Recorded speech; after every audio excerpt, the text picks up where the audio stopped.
These women are studying textile art at the New Brunswick College of Craft and Design, but their instructor Whitefeather is worried about the opportunities they'll have when they graduate. She says the funding cuts to the arts under the Harper government will likely impact them. For people on the East Coast, I think that students and established artists alike, it's hugely debilitating. Fredericton MP Keith Ashfield plans to make up for the Harper cuts by seeking funding from local businesses. But Whitefeather says it will likely be small businesses donating to the arts. Not going to be able to contribute a huge amount of money. You know, they may be $1,000 or $5,000. That doesn't really add up to compare to $500,000 from the federal government. Whitefeather says the cuts target artists and students who travel outside of Canada. She is a student herself and plans to study outside of the country. So for me, as a Canadian student, thinking about going to study in the U.S.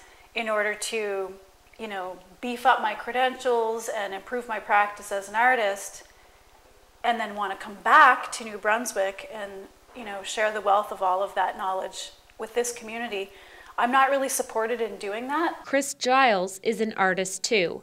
He's a photographer, a filmmaker, and a musician. Giles says filmmakers are especially impaired by the cuts. They also cut the internet, I think it's the Independent Video Film Fund too. So as far as making independent videos, they've screwed that up, I think, by giving them less money. And there's lots of interesting stories out there. I think that won't be done. Giles is one of many Fredericton artists who will miss former NP Andy Scott. He says Scott was very involved with the arts community, and it will be hard for Ashfield to live up to him. I'm worried that this guy might not be on the ball as Andy Scott was with issues and community events and cultural things that were going on.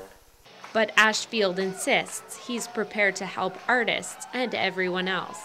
I deal with everybody regardless of their political stripe. I've always done that, and I'll continue to do that, and I'll be open and accessible, and I like talking to people.